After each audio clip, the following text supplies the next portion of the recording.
Today in the YWAM News Show, we'll be talking about some of the recovery that's happening after the dual cyclones hit Vanuatu, talk about a sports club ministry that's in Tanzania, a teacher's workshop in South Sudan, YWAM Emerge's aquaponics program, some hiking retreats that are happening in the highlands of Scotland, and more. So thank you for downloading or listening or viewing this, the 131st episode of the Youth with a Mission News Show. I'm your host, Bill Hutchison. You can contact us, subscribe for more episodes, leave comments, and find links to all the stories that we're going to talk about in the show notes for this podcast on ywampodcast.com/131. The island nation of Vanuatu was hit by two severe cyclones in the space of 3 days. Tropical Cyclone Judy, a Category 3, on March 1st, and then Tropical Cyclone Kevin, a Category 4, on March 3rd of 2023. The first cyclone caused severe damage for housing, community buildings, infrastructure, vegetation, and crops. Then, before the community had a chance to recover, the second one hit with greater force and moved slowly, punishing an already damaged community for at least 8 hours. The government has declared a state of emergency for the next 6 months. So, the YWAM Family Care Center in Vanuatu suffered damage to their buildings, some flooding, and many of their trees were knocked down. During the cyclone, the YWAM Center had 120 of their neighbors come and shelter with them, and they're still providing shelter for some of those that can't get shelter elsewhere. They are working with community leaders to discuss the recovery plans and are grateful for that all of their members are safe. They also desire prayer for everyone's health and safety, and that there be food for everyone who's come to stay with them. V2 Life Association, another ministry of Youth of the Mission in Vanuatu, also suffered loss of most of their trees. They had flooding to some of their buildings, many ceilings were damaged, and they have electrical issues in a few of their buildings. There's significant cleanup and repairs needed to their center so that they can continue to provide primary school education in the Teoma Valley. Australian Mercy staff are already on the ground assessing damage, consulting with disaster management officials, village chiefs, and community and local community organizations, assessing where best they can assist. Volunteer teams will initially start by assisting in recovery in village and squatter areas in the Shifa province. They're asking for funds to be donated to providing for the purchase of food and water, first aid supplies, building materials, tools, and the means to assist in the distribution of these items. You can find out more and how you can help on the Australian Mercies website, australianmercies.org. In 2016, a longtime YWAM worker, Jeff Woodkey, was abducted from the town of Abalak in northern Niger. This month, he was released after being held for 6 years.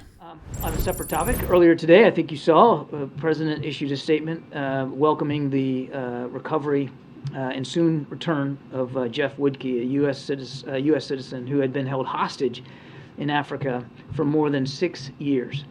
He is safe, and he is in the hands of U.S. government officials. As the President said in that statement not too long ago, we extend our deepest appreciation to the Nigerian government for their help in securing his release.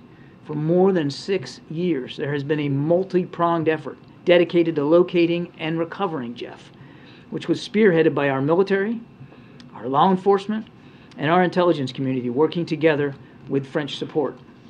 Jeff, like other hostages and wrongful detainees, will be offered the best medical care possible, of course, to include post-isolation support.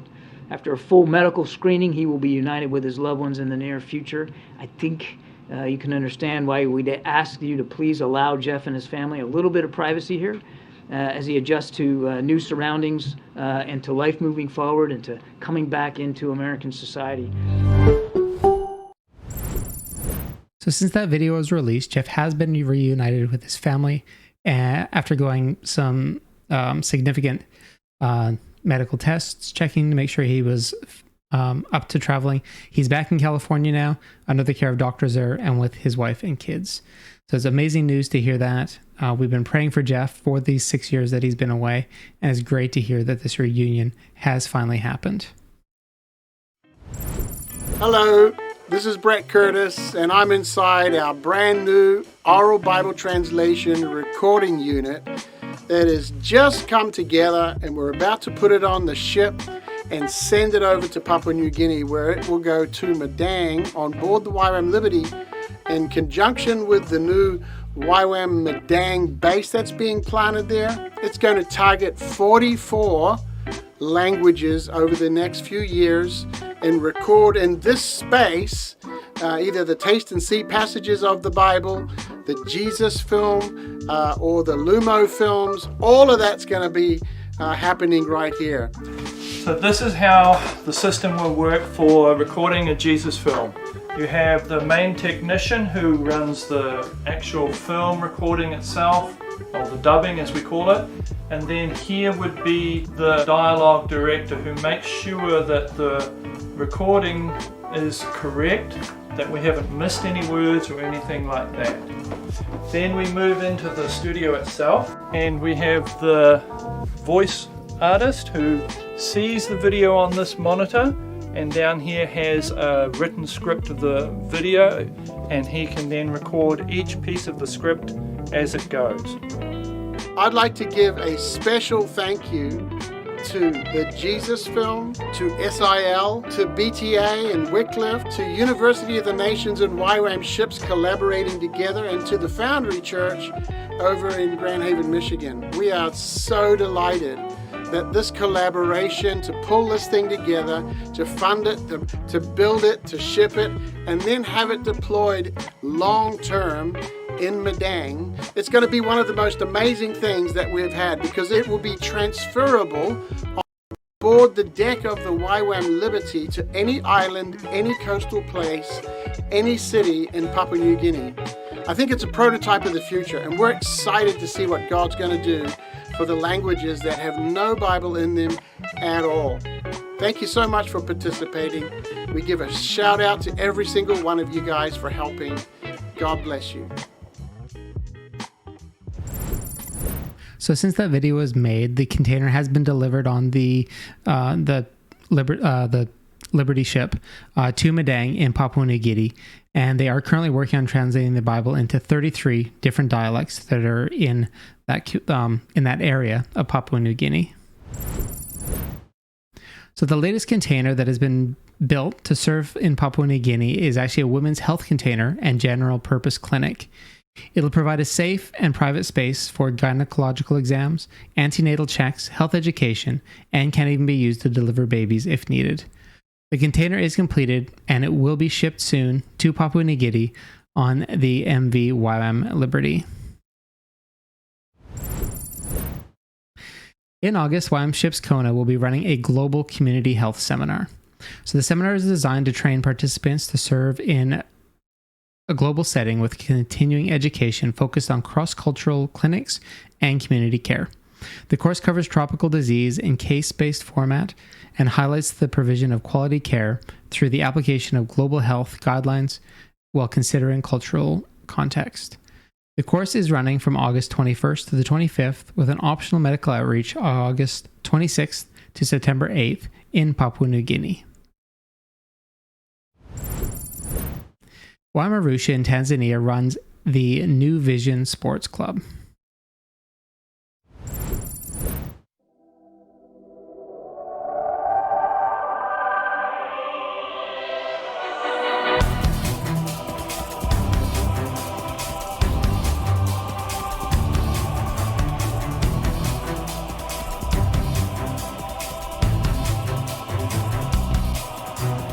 So the vision of our sports club is to give every boy the tools and opportunities to reach their God-given potential. Kids here, they don't grow up in similar situations in the States where we have so many people around us encouraging us, championing us. So essentially we see the family, the communities, that the men tend to be the problem. And so we want to impact and empower the boys that are going to be the future men to lead their communities and lead their families and take responsibility. You can see in the faces of these kids and in their home situations that there's this like, I am what my parents were and that's what I will be. And there's so much potential. And I think that part of the vision of New Vision is that these kids will realize and recognize their potential. There's lots of opportunities within a match to develop your character. Learning how to work hard, learning how to play as a team, learning how to encourage. And so we use the sports aspect to get in, encourage those attributes, and hopefully that will translate outside the sports field. So after practice, we often have like a time where the coaches talk to the players about their practice, but then it's also a time for a moral lesson. And so sometimes there's Bible references, sometimes it's just a story of how to be a good person. Nobody is speaking into these boys from the time that they're 5 of the responsibility they have, but as well as the potential, because that's why this happens, is they don't recognize their potential, and so they will become what their surroundings tell them that they are, that they're not worth it, and that all you are is alcohol, that all you are is to be an abusive parent, like all you are is anger or frustration. We feel like God is calling us to build a football academy that will have a secondary school, and so kids will actually get in based off of their football skill, not their education. We have 2 kids that are a great example of why this academy needs to happen. They're 15 years old, they dropped out of school. You ask them, they're smart kids, but their class size was 70 kids to 1 teacher. So they didn't get the attention they needed to be successful. Great football players, so if we had our academy, they would be in it. They'd be getting educated, they'd be motivated because they know they need to know languages if they're going to go play professionally in Europe. They also know if they want to go play college soccer, they need to have a high school education. But we've also, for the first time this year, hosted our own tournament, a U17 tournament. We had a team from the US actually come and participate in it. We had scouts from England come, and we had scouts from Denmark come for the tournament. And then there's also, we're fortunate, the largest youth tournament in East Africa is held in Arusha every year. And so we participate in that, where there's scouts from Japan, Denmark, and Spain all come. So there's the opportunities to be seen, so now we just have to get the players ready to be seeable. We love when teams come, whether it's a team of 2 or a team of 22.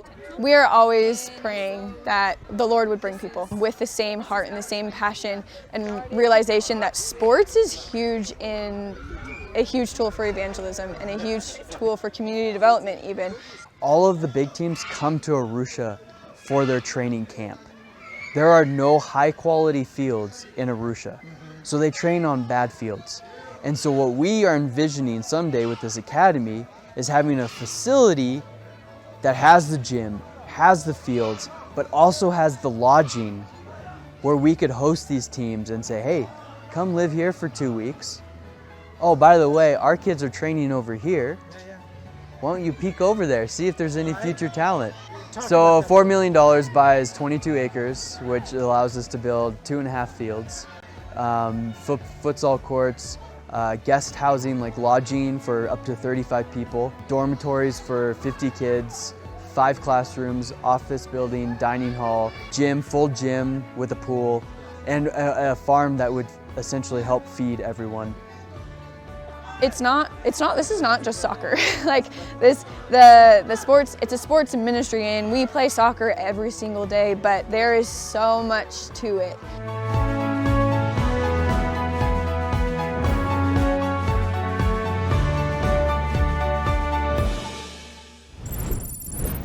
So as you can hear, there is so much involved with that ministry there. The ministry to the kids there in Arusha, what they're doing, how they're opening up opportunities for these kids as well, not just ministering to them where they are, but also trying to lead them into a future. So you can find a link to that ministry to find out more. Maybe you can be one of those teams that is there and is wanting to go.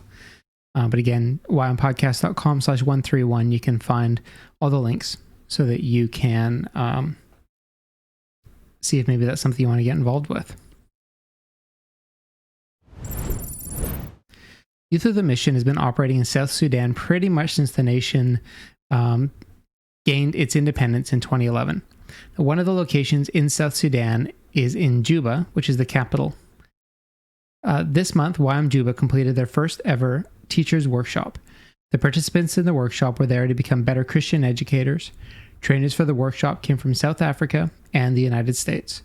Their hope is that they can continue to offer this valuable workshop to future educators in South Sudan. As we continue to highlight the videos that were produced by YWAM Overland Adventures, we'll now have a look at what YWAM is doing in Lusaka in Zambia.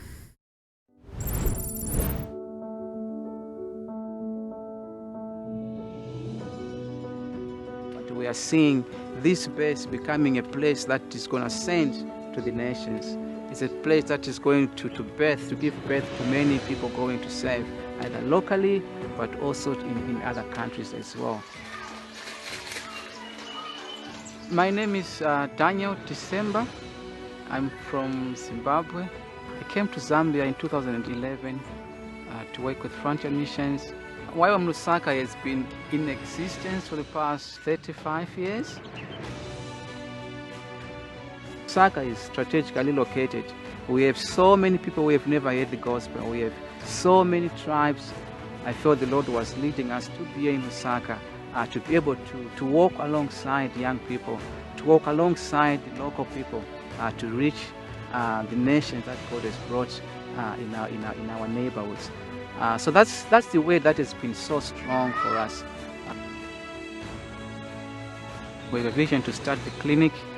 The vision has been there for so many years. And now that we are here, we really want to see the clinic running. There's a building that has been completed. We still need to build a waiting area. We need to build an incinerator. And we need to do a bit of maintenance there so that it can run as a clinic. So this is a clinic that will serve in two ways. It's a clinic that is designed to restore hope in a broken community. And we believe this can be a place where they can not just get health care, but they're also getting to know the love of God.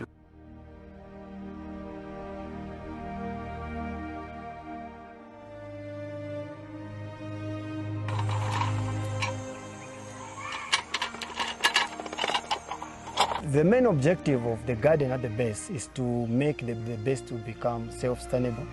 We want the base to have enough vegetables just for our home consumption and also to sell.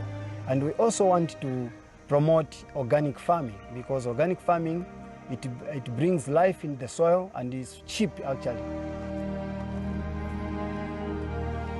Now the objective of this garden is to act as an example of also as a training place for the community to come and benefit and learn more of farming God's way or organic farming.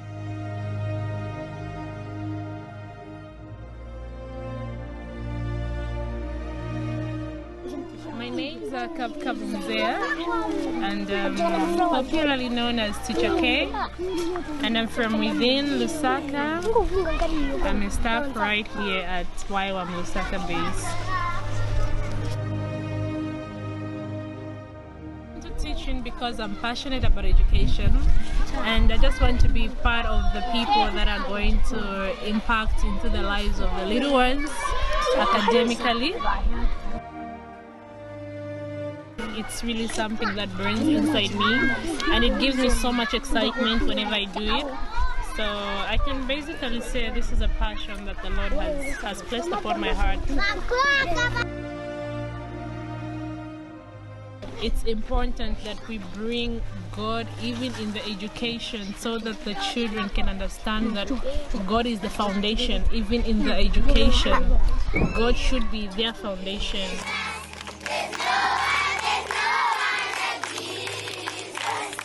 We have teachers who come and they say, okay, this is how it is to teach, and to be able to bring biblical truth in the line. So they have a model which they can see, which they can copy and do to other places.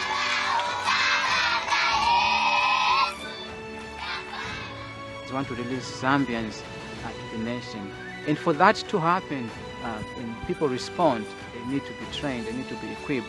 We have need for accommodation for the staff, but also for the students. Apart from being involved in the clinic and all other things, the main goal is we want people to be able to take their role in the fulfillment of the Great Commission.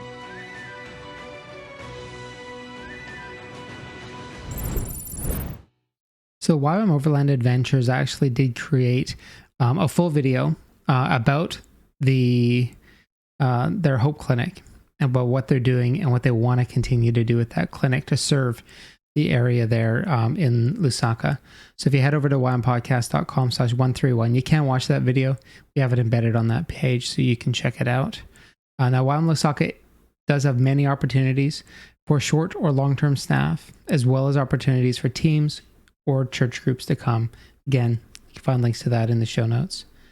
Now, in 2020, YWAM Aruba got involved with a new community hub that's serving the people in their local neighborhoods.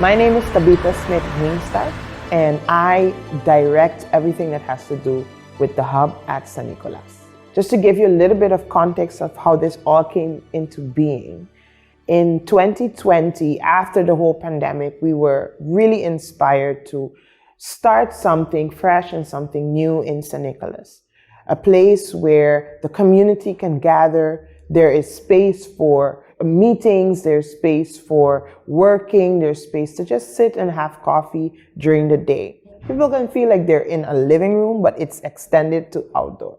We saw the need and we felt we can actually come up with a creative way of getting that done.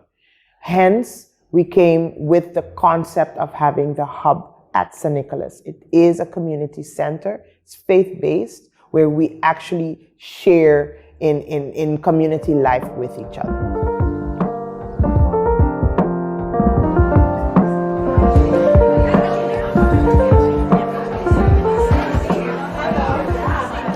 In the process of doing so, we connected with that which Mama Sandra was doing at that time, and which was actually from the trunk of her car, just sharing meals and taking care of those who live on the streets, taking care of the women of the night, taking care of people who were in need.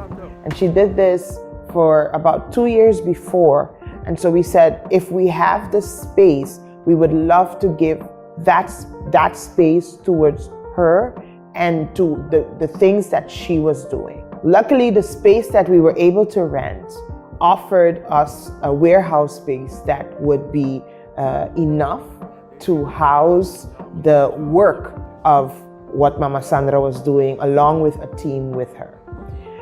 Of course, that grew into something that now we are looking at almost 100 clients per week, feeding, clothing, and a space where they feel comfortable and they feel loved, and also they are open to receiving further care, because that's our vision for them. They can come out, they can be reinstated into the community as healthy individuals. My name is Annelies Schoop. I'm like a coordinator here in this work. What I do is really coordinate all the volunteers that help. People that make the bread, people that make the soup. Every week we have another team, so it's not too much for somebody to do it every week. So every week we have like a team that is cooking, that makes sandwiches, that is helping in the hub here to serve the people. People that are going in the bus to the families and to the ladies of the night. So it's a lot of coordination, but that is what I like to do. It's a lot of people that we help. If we see in the numbers, we serve more or less 22 families, people that don't have enough pension. They come here every Saturday morning, and that they are like 40 people. Also the ladies of the night, there are a lot, but they change every 3 months, but the average is like 30, 40 ladies that will be visited on Saturday, but sometimes during the week also. I'm Eric de Kivitz. I'm the director of YWAM Aruba. 1.5 years ago, we got involved with the hub, with people over there, with Mama Sandra. After a while, we were asked to help in the warehouse of the hub, to clear it out, to clean it out. And we did so, and little by little, we got involved with the whole ministry. Every Saturday, we drive around in our van and bring food packages to the families. And that's mainly to build relationship. It's not about the food itself, but it's about building relationships so that we have the opportunity to introduce other programs to them, trainings, see what else we can help with. And we do that every Saturday, and we build relationships here in the neighborhood. And it's really funny to see that people are going to recognize the van and even wave at us when we drive around. Having said all of that, we believe that there are many out there who, once they know of what is going on, would love to join in with us. So you can partner with us with your talent, your time, your resources, and be part of this movement of compassion and love that is transforming lives.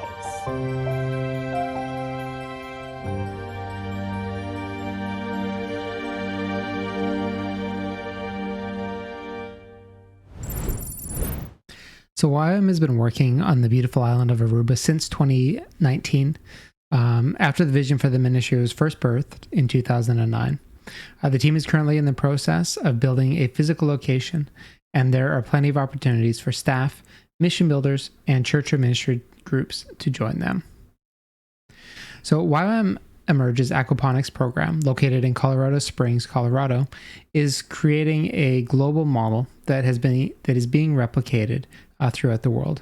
So the program helps local ministries to generate income and a healthy food source that is sustainable and reproducible. When my wife and I decided to start YWAM Emerge, we had a lot of people that didn't really understand, because growing vegetables really doesn't fit into the model of seeing people reach around the world for the gospel. Josh Imhoff is director of YWAM Emerge, an international ministry that combines cutting-edge technology and innovative food production. Here on the Front Range of Colorado, Youth with a Mission Emerge is training young people who are devoting their lives to Christian ministry that provides nourishment for both the body and the soul, and it all starts at this greenhouse and aquaponics operation that serves as a prototype for what they hope will be similar facilities in every corner of the world. We feed the fish, and then as the fish eat, they create ammonia. And so then the ammonia goes into our filtration, turns into nitrites, and then it turns into nitrates, which the plants love, the nitrates, and that's what they use to grow. So aquaponics is taking two different things: aquaculture, which is the fish side, and then the hydroponics. We take those two things, put them together, and then the fish, which is the aquaculture side, actually creates all the fertilizer to grow all the plants. Now we can go into a village and we can actually create a great protein source and great food through the lettuce and the leafy greens that we grow. And as we built this, we really felt like we were supposed to reproduce this around the world. How do we get something to go global? How do we make it transferable? This system behind me was specifically designed to help church planners and pastors that want to get trained, but then they can actually make enough money to fund their church, their orphanage, their children's home, widows' homes. They could actually run these and fund their operational costs and feed their community really great food. YWAM staff members and their children work alongside volunteers and students attending a discipleship training school. Together they harvest 4,000 heads of lettuce each week. During the pandemic, all of that lettuce was distributed locally at no charge. Now it is sold at local farmers markets, to restaurants, and donated to local charities. While the crops may be different in other parts of the world, the economic model translates across regions and cultures, allowing aquaponic farmers to provide for their families, communities, and ministry needs. And then we send those people all around the world and deploy them to different countries to build. And we actually have our DTS team, our discipleship training school, leaving today to go build this in Southern Africa. It's not just funding them and feeding them, but it's also bringing the gospel and bringing faith to them in the process of building these around the world. As the team prepares to depart for the airport and the 25-hour flight to Africa, Josh sends them off, knowing that their mission is sowing seeds for others who will follow. We now have a lot of other ministries that are coming to us saying, we want this too. We want to feed people, we want to fund people, and we want to bring faith to people. And this looks like a great way to do it.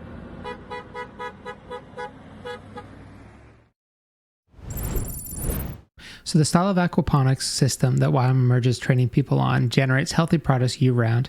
So they say it uses 90% less water than traditional farming and requires less time to produce food. It's a unique way to provide both a source of food and revenue for communities and ministries around the world. Live in Awe is a hiking and wild camping ministry under YWAM Seamill in Scotland. So they started it in 2021 with a heart for people to have the opportunity to enjoy creation and encounter God who loves them, who loves to meet them there. The teams take groups into the stunning Scottish highlands and islands where they facilitate 2 to 3 day wild camping adventures with God. Each trip is different, and they make nature accessible for the wild camper as well as for the slow Sunday walker. The camps can vary from 2 to 5 days with cozy, comfy, or wild types of experiences, and they say on their website they can even customize an experience to you or your team if that's something you want to do. Now they run 2 hiking retreats every year, with the 2023 dates being the 11th to 17th of June, and then the 6th to the 12th of August. YWAM Next Step is a global team of YWAMers helping the YWAM family of ministries to take their next step. Hey, YWAMers! YWAM Next Step is looking for programmers to help the global mission. If you are a YWAMer and have skills in programming, we have an opportunity for you. YWAM Next Step is a virtual ministry in YWAM. We gather YWAMers with special skills that can be used online to serve the global YWAM family. If you would like to use your programming skills to help YWAM ministries in need, we have an opportunity for you. Please visit our website to learn more and to contact us.